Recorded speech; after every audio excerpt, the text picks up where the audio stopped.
Hello, everybody. Welcome. Welcome to the evening of the first ever Global Donut Day. We began at 7:30 UK time this morning in Melbourne, Australia, and it just keeps on rolling, and there's still many hours to go. So it's just fantastic to see so many people joining now from all over the world. And it's wonderful to see all these places popping up in the chat box. Keep it going. So I am Kate Raworth, and I've been asked to give a 20-minute overview of the 7 ways to think like a 21st century economist. And when people used to ask me to do that, I'd say, well, that's impossible. I can't do that in 20 minutes. That's crazy.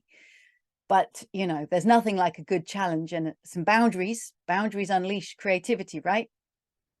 So I decided to take on the challenge, and I'm going to give you a 20-minute whirlwind tour of the 7 ways to think like a 21st century economist. And the first thing to say is I'm not going to use any slides. Why would you do that? I'm going to draw on the most fundamental tool that we have. And by the way, it's not one of these. It is not a calculator. We are not here to start with maths and equations and numbers. They come later. They are not fundamental. What's fundamental is the way we see the world, whether it's literally through our eyes or figuratively in the concepts that we speak to. Because how we see the world will literally shape what we can see and what we can't see, what we put at the center of our vision, what we leave at the periphery, or what we leave off screen altogether. The models we make and the relationships that we show between things are fundamental, and we need to start there. So I am going to show you 7 ways to think like a 21st century economist in images only, in pictures and objects here on the screen. So the first way to think like a 21st century economist is to change the goal of what we think the economy is for. I mean, if we don't have a good goal, how would we ever know what success looks like? And the 20th century goal is best represented with a piece of hosepipe, and it was endless growth. The idea that the success of economy is when GDP or national income goes up and up and up, endlessly increasing every year on year on year on year.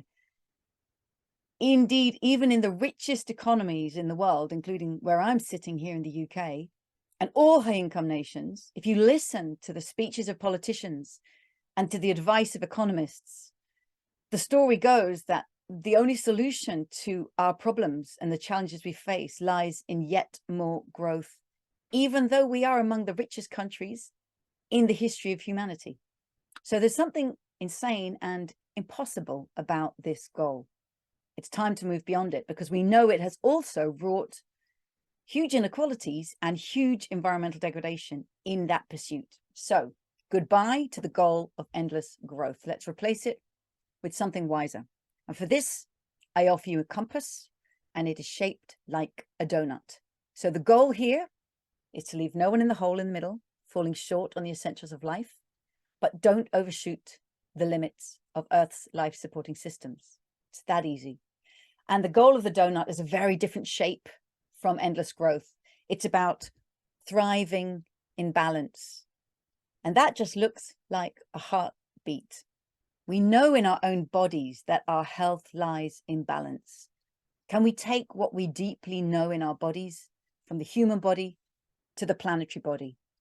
And let's recognize that this idea of health lying in balance, thriving within limits, lies in the roots of many indigenous cultures. It is a deeply known wisdom that Western economic thinking is only just beginning to find its way back towards. So let's change the goal. And here we have a donut. Leave no one in the hole, falling short on these essentials of life, without food or water, without healthcare and education. Leave no one without housing, access to transport and networks and community and voice and income. These 12 social dimensions, I crowdsourced them from the world's governments, which means that every government in the world has already agreed that everyone in the world has a right not to live in this hole. But as we collectively seek to meet our needs and wants, we risk overshooting these 9 planetary boundaries, the life-supporting systems of our planetary home. Because life on this planet depends upon a stable climate and fertile soils and abundant biodiversity and recharging fresh water and a protective ozone layer overhead. So we'd be crazy to kick ourselves out of this balance. But that is, of course, exactly what we are doing. So if we're going to come back within planetary boundaries and finally meet the needs of all people for the first time, how should we think about our economies? If you were going to teach a class in economics, what would be the biggest picture of the economy that you would show to students? And this is the second way to think like a 21st century economist. See the big picture. You see, 20th century economics taught a big picture of the economy that was focused on tracing money loops going round and round. And it's called, it's called the circular flow of goods and money. So you see money going round and round and resources going round and round. This came from Paul Samuelson in the 1940s. It can still be found in textbooks today. Quite handy for managing a war economy if that's what you're doing, but disastrous for many other reasons, because it is essentially like a piece of perpetual plumbing, pipes that just go round and round in a circle. This plumbing can't work. Nothing will flow in here. Why? Because there's no source of energy. We have to put energy at the heart of 21st century economics. Energy that comes from the sun and that comes from life. And consider the economy as not a closed perpetual motion machine. It's an open system, a subsystem of the living world. So let's start the big picture again with a diagram that I call the embedded economy diagram. So here we've got the economy is a subsystem of society. It's a human social construct, which means we can reconstruct it too. And it's embedded in social institutions like legal, political, and cultural institutions. And human society is embedded in the rest of the living world. We are part of nature and utterly dependent upon the web of life. And life is thanks to this river of solar energy in which we are bathed every day. This is the second law of thermodynamics. Welcome to entropy. It's one of the fundamental laws that everything else has to align with in life on this planet. We draw in matter and materials from Earth's generosity. We put out waste and pollution. And so the 101 rule of the economy must be that this economy must function with and within the cycles of the living world so that we don't disrupt them. That's what they call ecological economics, but it really should just be economic common sense for everyone. But also look inside the economy, right? Yes, we have the market and the state. And this is where 20th century economics got totally obsessed with an ideological boxing match. Are you a free market, laissez-faire capitalist or a state-loving socialist? And in the boxing match between these two, economists lost sight of 2 other fundamental ways in which we provision daily for our needs and wants. There's the household, where we begin every day with family, as parents, as carers, as children, as partners, caring for one another, doing the cooking, the washing, the cleaning, the sweeping, raising the kids, getting labor fresh and ready for work in the market and the state. So these are utterly dependent upon the unpaid caring work in the household. We cannot ignore it. But also the commons, where people come together not through the market mechanism of price, not through the state of public goods, but as a community, co-producing goods and services that they value, often with no money changing hands. Think of Wikipedia on the World Wide Web. Think of a neighborhood garden on the corner of your block. Think of a club you might belong to. The commons is what brings us together in collaboration. We need all 4 of these forms of organizing, and they each have unique qualities and they each have their limits. But we need economies that make space for them all. And I think from the 20th century, we've inherited economies in which the market has crowded out the household and rolled back the state and occupied the commons. And we need a rebalancing. And then here in the middle, financial flows. Imagine if finance was a service, actually in service to this economy, in service to human flourishing in the living world. Reimagining finance in service to life. Now that is a big picture worth pursuing. So we need a new big picture of the economy. What about us, who we are, humanity within the economy? Well, going back to Adam Smith and John Stuart Mill, all the way through to Milton Friedman, economists created a portrait and a caricature of humanity that they put at the heart of their models, expressed in equations. But I think it's important to make the character they called rational economic man, let's make him visible. He would have to look something like this. He would be a man with no dependents. He's standing alone, independent of judgment. He's got money in his hand. That's how he interacts with the world. He's got ego in his heart. He's got a calculator in his head, and he has nature at his feet. He hates work. He loves luxury, and he knows the price of everything.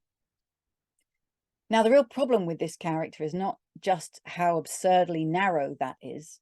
The real problem and the danger of him is what looking at him does to us. Because research has found that the more that students study this character of rational economic man, the more they say they value self-interest over altruism, the more they value competition over collaboration.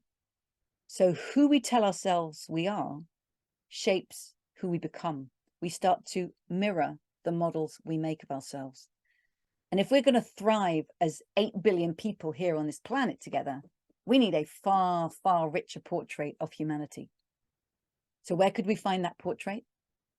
Let's just look at ourselves here in this conversation. We are the most social of all mammals. We're more social than the naked mole rat, which is a great collaborator, but only with its next of kin. We humans collaborate with those beyond our family groups. We share, we cooperate, we cue, we empathize. We have phenomenal pro-social capabilities, and we have to nurture the best of human nature and put that at the heart of our economic designs so that we fulfill our pro-social potential. So that was the third way to think like a 21st century economist. What about the fourth way? It's about thinking, how does the economy actually work? 20th century economic models got very caught in mechanistic thinking. Economists wanted to make their subject like physics, and so used mechanical or physics-like metaphors, the laws of economics, the laws of diminishing returns. These are not laws. But in the pursuit of laws, they got very physics-oriented. And so it's almost as if a policy would come in with a mechanical intervention, and you could wrench the system and change it with control and know what was going to happen. Don't be so naive. We cannot control our economies like this. An economy is more like a complex adaptive system. It's got feedback loops in it. It's got unpredictable behavior that you don't know exactly what's going to happen next. You can't control this, but we can seek to understand it, to understand its feedback loops and dynamics. And so by doing that, we can seek to be good stewards of it and ensure that it pursues the goals that we value. And if we are going to be stewards, less mechanic, more like gardener, what kind of dynamics would we want to bring about in our economies? And so the fifth way to think like a 21st century economist recognizes that we have inherited economies that are deeply divisive by design of regulation, by inheritance, by privilege, by infrastructure, by law. They tend to capture value and opportunity in the hands of a few. Did you know that over the last decade, the number of billionaires has more than doubled in the world, from 1,000 billionaires to 2,000 billionaires? And the richest 1% of people in the world own half of the world's wealth. There is absolutely no way that humanity can get into the donut in such an extraordinarily unequal world. We need to transform this deeply divisive economy into one that is far more distributive by design, so that we share the value and opportunity that's created with everybody who co-creates it. And that turns out to be the whole of society. We can create economies that are so much more distributive by design, because inequality is not an economic law. It is a design choice, and we can choose otherwise. At the same time as moving from divisive to distributive economies, the sixth way to think like a 21st century economist recognizes we've inherited deeply degenerative economies, like our pipe of production. We take Earth's materials, we stick them in the pipe of production, we make them into stuff we want, we use it for a while, often only once, and then we throw it away. And this linear degenerative system of take, make, use, lose, that's pushing us over planetary boundaries. We need to bend this arrow around into a circular, a cyclical, a regenerative economy where resources aren't used up, they're used again and again, more carefully, more collectively, more creatively, more slowly. And again, indigenous cultures would say, but this is the way we have always lived, within our means, with the materials of the earth, returning them to the earth. How can we overcome the loss of that connection through chemical industrialization? How can we return to the materials of the living world? So if we're going to create dynamics that are not divisive but distributive, not degenerative but regenerative, then this brings us to the seventh way to think like a 21st century economist. We have to come back to where we began, back to that story of growth.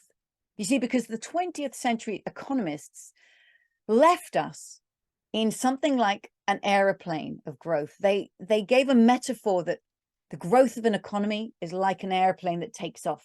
You get liftoff, and then you come to just fly off into the horizon of consumerism. Well, they left the 20th century economic plane flying in midair. But this plane now needs to land.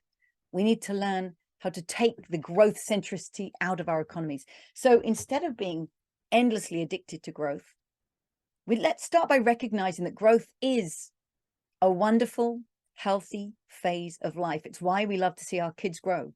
It's why we love to see plants and nature grow. But nothing in nature grows forever. Anything that thrives and survives, it grows up. Anything that tries to grow forever will kill itself or the system on which it depends. And in our own bodies, we call that cancer. So we need to follow nature's growth curve, which with a small flick of the wrist is like this. Things in nature grow and then they grow up and they mature. How could we create economies that do this? The key to it is to take out the growth dependency that's been written into our economies over the last 100 years, especially fueled by fossil fuels, which made growth seem natural, inevitable, unavoidable, always coming. We have created political, financial, and social lock-ins to endless growth. And it's time to look them in the eye and imagine and create policies that take away that growth dependency. Easier said than done. I think this is the existential 21st century economic question of how do we end our addiction to endless growth? So those are the 7 ways to think like a 21st century economist. And as I wrote in Doughnut Economics, there are, of course, many more ways. In fact, we held a competition some years ago. What do you think would be the 8th way to think like a 21st century economist? And I think the answer to that has actually revealed itself. I think the 8th way is to try to put these ideas into practice. It's exactly what the community working with Doughnut Economics Action Lab has been doing, because I profoundly believe that 21st century economics is going to be practiced first and theorized later. And so it's by hanging out with the practitioners, by being the practitioners, that we learn which of these ideas has traction, which takes off fast, which meets the most resistance, and how can we actually get these ideas to become the new economy. So With that, I want to hand this over to everybody on this call to take this into a conversation in breakout rooms, to meet a few other people in that room, introduce yourselves, and just share for the next 15 minutes. What have you been learning about putting these ideas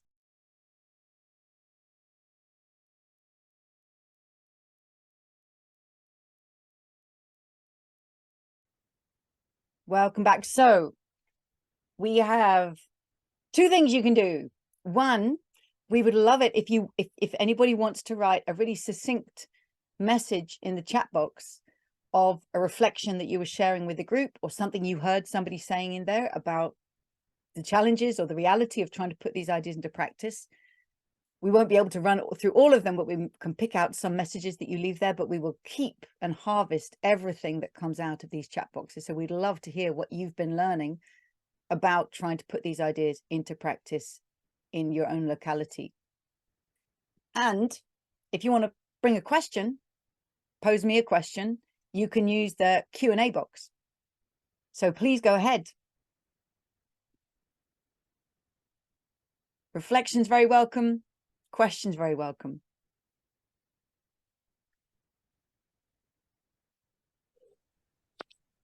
Oh, I can see people popping up with hands. Come on, then let's just use. Should we just use the hands method? Hi, Monica. Do you want to? You have a question? Sorry, I'm like hyperventilating right now because I'm like, you are like my hero right now, and I'm like, Monica. So I'm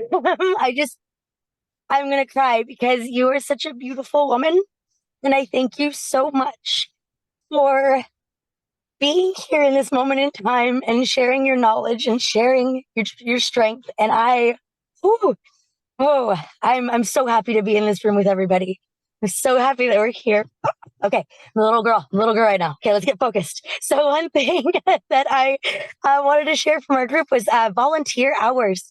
All the things that we're doing to do all the work and everything, we need volunteer hours and the monetary backing for it, because I know my activism is at 20, like I dream volunteerism. I dream like, what can I do? What can I do? What's the next thing? And it's like, you're always on, you're always working. And so getting some sort of stipend or just payment or anything that can be recognized volunteer work is something that I pulled from our group, our breakout. And I was like, that makes sense.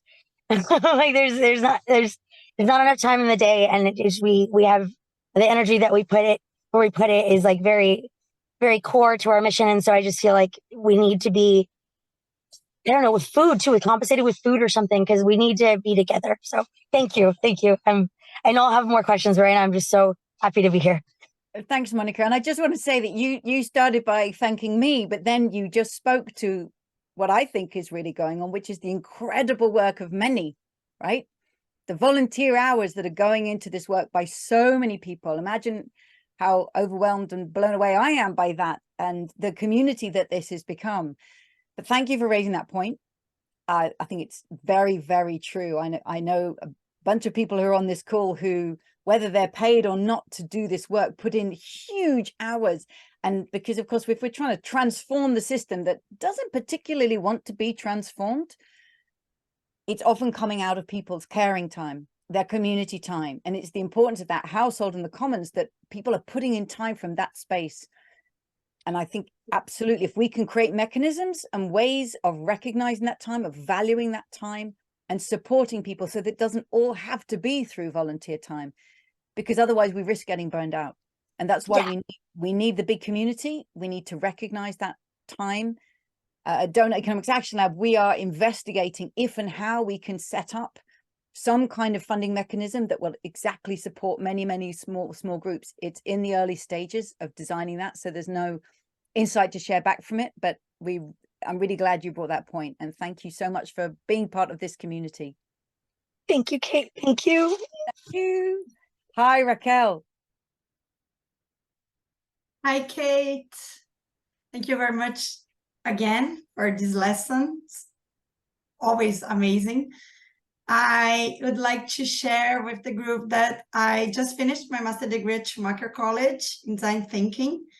And I had the opportunity to practice the Doughnut tool for business in an internship, and it was just amazing, easy to understand, easy to practice, and everyone loved it. So I invite everyone to get a look and practice. This is just amazing too. Thank you very much. That's wonderful to hear, Raquel. So I'm just going to tell the world, Rob, who is here in this call, was also a student at Schumacher College, and Carlotta, co-founder of Deal, also at Schumacher College. So Schumacher has a big role in the foundations of Deal, and of course, strong resonance with the ideas taught. It's great to hear that you really like the Doughnut Design for Business tool. And in case others don't know, many companies have approached us in Doughnut Economics Action Lab, said, oh yeah, we want to put the donut into practice in our business. And so we're very cautious in this area, because you can imagine it could quickly get greenwashed. And we say, if you want to do the donut for business, you need to talk about these 5 things. What is your purpose as a company, your networks of relationship, how you're governed, how you're owned, and how you're financed. And that is now in a tool that anybody can find. It's in the commons on our platform, Doughnut Design for Business. I'm really glad to hear that you found it useful. We've been running workshops with cooperatives and major companies, newly started up companies, and ones that have been going for 300 years. And our colleague Erinch is really pushing the boundaries of conversation with companies about recognizing that they're going to need to redesign business itself, so that it's no longer driven by this character, right? This character has been sort of CEO and boss and occupying the space of business. Business does not have to be done like this. We can bring our whole selves into the world of business, and we need to make it a vehicle for transformation. So that's fantastic to hear that you really valued it. To add that I ran in a startup, cosmetic vegan startup based in Lisbon, and it was amazing because they could see that they had the structure, and they were born with the ideas, but in running the business, they were like, oh, we need the next round of investment, and they were losing their essence. But I think I put a seed there. Great, thank you. Thanks so much. So Kate, we've had a few questions come through in the Q&A. Cool. So Kirsty J asks, are we deluding ourselves that there's time for any of these smaller scale solutions, the wonderful smaller scale solutions, or do we need to push at a different level? So your reflections on the working at the different levels, whether it's all the way to the UN or it's all at the grassroots level. Is there time? Is there time? We could, of course, ask that the other way around and say, I mean, I really appreciate that question. People started trying to work on the top level solutions with governments in 1992 on climate change, Convention on Climate Change, right? And the country's committed to that. We're what, 28 years later? Still global carbon emissions are increasing. So to imagine that working with the most powerful actors at the top level will be the one that'll filter down, it's not happening. In fact, I'm more and more often realizing that one of the reasons why Doughnut Economics has gained traction with official organizations at the city level, I'm talking about local governments, right? Over 70 local governments around the world are now engaging with the tools and the concepts of Doughnut Economics. Why is it happening much more at the local level than at the national level? And I think part of the reason is because cities may be in competition for investment and to be a sort of hub of regeneration or business, but nations are caught in a geopolitics that really traps them in many ways in the growth-centric mindset. When I talk about lock-ins to political lock-ins to growth, one of them is what I call the G20 family photo. No government wants to be kicked out of the G20 family photo, but if a country unilaterally says we're going to stop pursuing growth, we're going to thrive instead, they might fear that they will literally be booted out of the G20 because it's a positioning of power, and power comes from economic size. So there is a massive geopolitical lock-in to pursuing growth at the national scale. It's crucial to have the negotiations to try to transform at the UN level, at the national levels. But as one of the principles that Carlotta shared in the last session, at Deal, we recognize we are just one actor in a very big ecosystem. No one can try and change everything. Deal strategy wouldn't work if it was the only strategy. But our strategy as part of a bigger ecosystem is to go where the energy is, to go where things are already starting to happen. Run with those who are already moving, because that mobilizes. And what we're seeing is in April 2020, Amsterdam launched its city portrait. This had immediate, tangible ripple effects. Copenhagen, 6 weeks later, said, we're going to do the same thing. Then Brussels, then Barcelona, then Glasgow, in Europe, and then beyond. So these ripples have been very visible and very real. And now the European Commission, you can imagine, they're looking, saying, what's going on? Some of the biggest, most powerful cities, the best well-known cities in Europe are doing what? What is this doughnut economics? And so it's generating interest at the level of government above. So this also can be a way of making change happen. I'm going to end though with, I think, Kirsty's existential question. Do we have time? I mean, if only any of us knew where is the leverage point, like, you know, if only we could figure out where in this system, but we don't know. The system is much more like this. And so we all work with the place that we can touch, the place where we feel the momentum and the dynamism, and see what happens when these connect. We certainly are late. The world is late.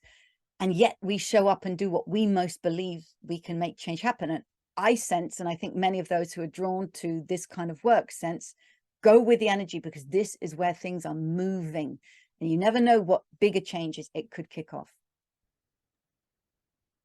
And that speaks beautifully to a couple of other questions on how we bring this to politicians. But I'll move it in a different direction and raise the question from Anna Maria, who asks about the role of spirituality in the donut, and how could this be seen as a fourth pillar of sustainability? Oh, the way Anna Maria asked that question makes me want to ask it right back to her, because when somebody asks a question like that, you can like, oh, there's somebody there's got a very clear answer. So I can give a very personal answer to this. I was trained in a very Western economic mindset, and I was personally raised in a house without any religious tradition. So I was raised without thinking about spirituality. It wasn't part of my vocabulary. And in fact, it was when I first gave a talk on Doughnut Economics, when I was writing the book at Schumacher College, and I finished the talk and somebody said, yeah, but where's the spirituality? Is it like, how could you miss this out? And it was a real question to me. Oh, that's not something that I think. I'm an economist. Why would people think I would bring that? And I'm on my own journey of thinking, what does that mean as a white English middle-class woman living in the UK now? What do I bring as a spirituality? Because I don't think there is a spirituality that anyone can say that's the one that goes with Doughnut Economics. It will be adapted to the cultural context, to the philosophical or religious belief or the spiritual belief of any one person. So we each need to find our own spirituality. I'll say one more thing on this. I showed at the beginning of the presentation those indigenous symbols from all over the world. And sitting in the UK, it's easy to think that indigenous culture and thinking is somewhere over there, far away. But actually one of those symbols I showed was the Celtic double spiral. And I'm speaking more and more with people in this country who remind me that an indigenous culture and spirituality is not just out there, it's also under here. It's under the Industrial Revolution. It's under the structures and the worldview of neoliberal economics and capitalist economics. It's under us, back in traditions that our forebears lived by. People made corn dollies. They reaped the harvest and they stored the spirit of the harvest in their homes until they put it back in the soil. So they recognized, in villages across the country, they recognized the connection with the soil and water spirits. So I'm really interested, as an English woman, that is my cultural inheritance. I want to find that English eco-spirituality that lies underneath, and then so fascinated and curious to understand what makes sense to others in their cultural contexts. And I think again and again, we find what the spirituality tells us is we are part of the living world. Our breath literally roots us to the air. And everything is a web of life. And our ancestors knew this and lived in cycles. And we need to learn from what lies under, what lies beyond, and find our own way back to those cycles of life of which we are inevitably a part. That's my expression for me and on my own fascinating journey of the spirituality. But I invite Anna Maria and others, if you have a clear conviction of what the spirituality means to you, please bring it, share it on Deal's platform and inspire others to find their own route to it too. And I think that's a wonderful note to end. And that invitation, that Doughnut Economics is yours to make your own, and to, as Imi Kaur in Birmingham, who I can see is on this call, says, you know, hack it, make it yours, you know, keep the rings of the donut, but, you know, just find what's right for your culture, your context, your nature and your needs. You know, there's adaptability in every corner of Doughnut Economics. And I'd say I'm sorry to all the people we've not been able to get to answer the questions. And to John, you've had your hand up, but we're going to have to draw the session to a close there. Thank you so much for joining. And thank you so much, Kate, for bringing the props Thank today. you. And perhaps if everybody just wants to unmute and we can all just say hello and goodbye. And thank you so much for joining today, because we can see all these little faces. So Thank you so thank much. you. Thank you. Hi, Kate. thanks. Thank you. Thank you. Stay safe. Everyone. Bye. Million. Thank you very much. Bye Thank bye. you. Thank you. Thank you.